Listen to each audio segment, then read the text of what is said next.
Well, welcome to another episode of The Vault, where me and Steve sit at the round table. We talk about the most important thing in life, comic books. Woohoo! All right. I want to talk DC for a bit. All right. Whoever was running DC in the early 80s, they just nailed it. Really? I think whoever it was did a really good job because it got me trying new comics, right?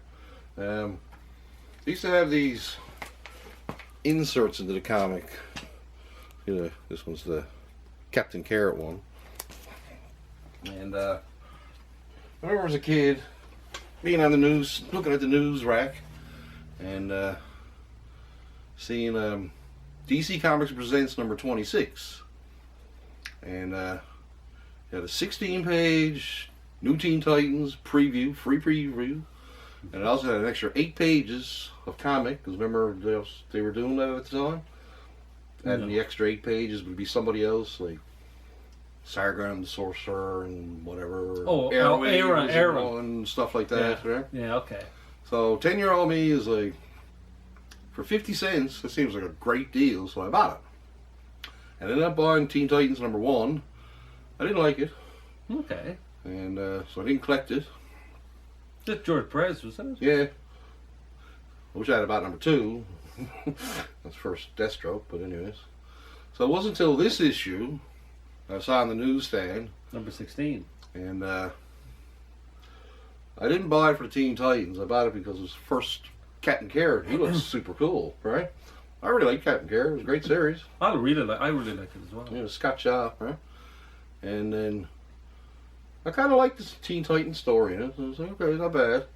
And then about issue like 19, and then I was just hooked. And I tried to scramble to find the back issues, but back then it was like the hottest book around, right? And issue 21 had the first Night Force in it, which I bought the first issue of, but I didn't care for. And then Warlord 48 had the first appearance, or had the preview of Iraq, Son of Thunder. And I bought the first issue of that, and I really liked that, and I collected that for a good couple of years, easy, right?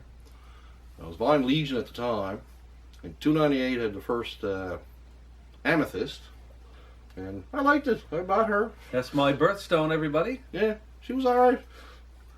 And the only other one... She did a DC Comics Presents too with Superman, didn't she? Yeah. Yeah, I remember it very well. I have every appearance of Amethyst. Yeah. It was Firestorm 24, and it had the first Blue Devil in it. And I bought the first issue of Blue Devil, and I liked that too. I thought that was actually a cool idea. You know, he was trapped in the suit, and he was like an actor and stuff. I don't know if you bought Blue Devil. I had the full set. Yeah. Well, I still do. It was alright. And he was in Crisis at Infinite Earths number 6. Well, okay. Yeah. Yeah, DC was really doing a good job back then. What the hell happened? Yeah, they still got a few hits. Well, yeah, but I mean, if you've got a iconic superhero character collection, like Batman and Wonder Woman and Superman and Green Lantern and all Flash, I mean, you're bound to hit gold somewhere with those characters. I mean, people with Batman alone, there's always going to be people who love Batman. I just thought it was a really good way to introduce someone. No, I thought it. No, you're absolutely new series and like give it for free, and then I'll try them all. Right? And, yes, I got 5 out of 6 I liked. And you're absolutely correct. I mean, it's a fantastic introduction. Yeah. And I think Marvel never did it. No. They only did 6. Well, it wasn't number 1 coming out every week either, right? Well, don't get me started on the number 1 kick that Marvel and DC are doing every week. There's like 28 number 1s, and I like a number 1 when it's a new character. When it's a new character or a character's been proven in Marvel Spotlight, Marvel Premiere, or that was their equivalent. testing ground, right? Yeah, showcase for DC. I mean, those are real. Yeah. Whereas now it's like, I mean, how many Catwoman number 1s are out there? How many Captain America 1s are out there, for goodness sakes? Or FF number 1s? I mean, they're not iconic anymore. I mean, even Star Wars number 1 is coming out again, and folks, you feel my pain, don't you? Hey, so you want to talk about that Spider-Man comic? I do want to talk about Spider-Man number 234, which only had the insert, and I thought it was the greatest insert of all time, which was... The Marvel Guide to Comics? Oh my God, a Marvel Guide to Collecting Comics, and they had how to collect comics, and How to grade them with condition, and then they had prices like basic Spider-Man number 1 for like I think it was $800. That's a good price. That is a darn good price, folks. I would buy that. I would buy it, and it's too bad we couldn't scrape up the money back then. No, you know, Paper Route didn't pay what. Didn't pay very well. Still wouldn't pay very well. No, that's true. Yeah. But that was an iconic one because Will-O-the-Wisp was the character, the villain. Yeah. But he was a pseudo villain, really. And it was a thick comic, but they never jacked up the price, which was good too. Same price, and they just had this insert, and I really thought it was fascinating. Yeah, and the poor old tarantula. They turned it into a human tarantula, and then they squashed him like a bug. Yeah, well, that's... Poor Taranchi. Alright? Because 233 has that great cover where he's like coming behind him. It was like a two-parter. Yeah. Nice yellow cover. Yeah, well. Who created the tarantula? Was that Jameson too? J.J. Jerry Conway? I don't know. No, man, I'm talking about in the comics. Was it... No, the tarantula, he was a terrorist. A Mexican terrorist, yeah. Yeah, from Peter Parker's Spectacular number 1. No, it was the Amazing 134. Remember the Punishers on it? Yes. But he was the villain in number 1. Is that correct? 1 and 2. Yeah, that's what it was. Yeah. He had the pointy shoes. He had the pointy shoes, and I guess they were dipped in venom. I would assume. Yeah. Well, I mean, Spider-Man should take him from above. It shouldn't have been that hard for him. Yeah. Well, tarantulas, spiders, He's the king of the spiders, a tarantula. Is he? Is a tarantula a spider? Yeah. Really? With furry legs. Oh, that's right. Yes. I kind of figured he might be some kind of a bigger brand of spider. He's a spider. They're arachnid. Get me an entomologist now! I thought you were a librarian. Yeah, I look for stuff. I don't mean that I doesn't know anything. Yeah. We the knowledge of the librarian is how to find to get you the information. We don't have it all stored up here. Believe me, you don't want to see up here, folks. It's a 3 horror degrees show. Are paying off. Anyways, we'll pick a couple cards and then we'll call her a day. Yeah. So I'm gonna go with this one. Ooh. Thor 339. From the classic Walt Simonson run. This is the first Stormbringer. Beta Ray Bill. Not a big fan of that? I was never a fan of Walter Simonson. Honestly, no? I mean, everybody loved him, and I'm like, he's a bit cartoony. I loved it. He's like a goat. He turns into a frog, and yeah, it was fun. Then he got like a goat Thor, or well, somebody had to be Thor. But Beta Ray Bill Thor. I mean, he was the ultimate from his race. He beat everybody else to become.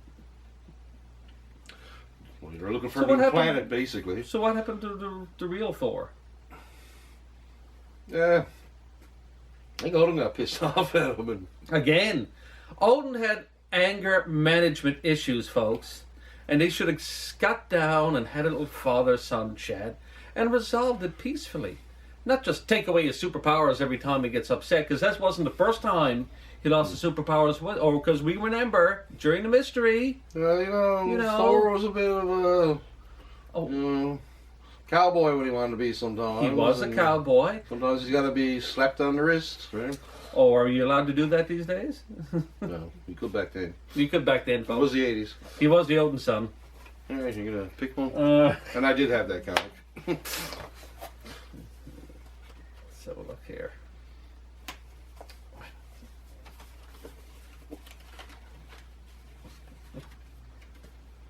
Ooh. Have a look at that. Anybody who knows comics knows this one. What If number 1? Man, did I ever want that comic so bad. I had this comic 3 times. I finally found a copy. Beat beat up. Yeah, but at least I had it. This was a really sad comic for me. It made me feel really depressed. Yeah. Because poor Susan Storm, and we only got the Fantastic car for 4 people, so she had to be left behind, and then she ended up with Prince Namor, the Submariner, and then Reed Richards gets really bitter and angry because he realized too late that the love of his life is gone, and then the band breaks up. Yeah, my first What If that I actually bought was number 21, which is actually the sequel to that. Yes, there was a sequel. And of course, there were always references to that. I mean, I love the cover to that.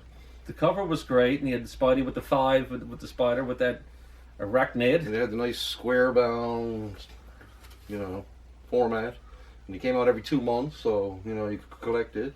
I managed to track them all down, but it took me forever to find a copy of that. Was that ever done in like a hardcover form? No, just trades. Never a hardcover like the Marvel Masterpieces. No, not What If. And they couldn't reprint certain issues anyways. Because they couldn't reprint Conan, and now they can reprint Now they can, Conan. but...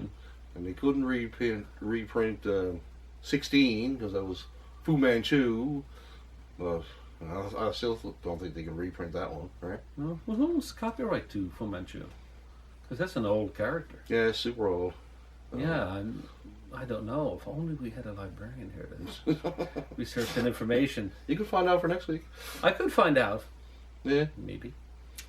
But I really enjoyed the story, even though it was really sad. And I found a lot of the What Ifs were very sad because a lot of death involved and a lot of tragedy. And the Watcher's going like that. Because it almost feels like he's going...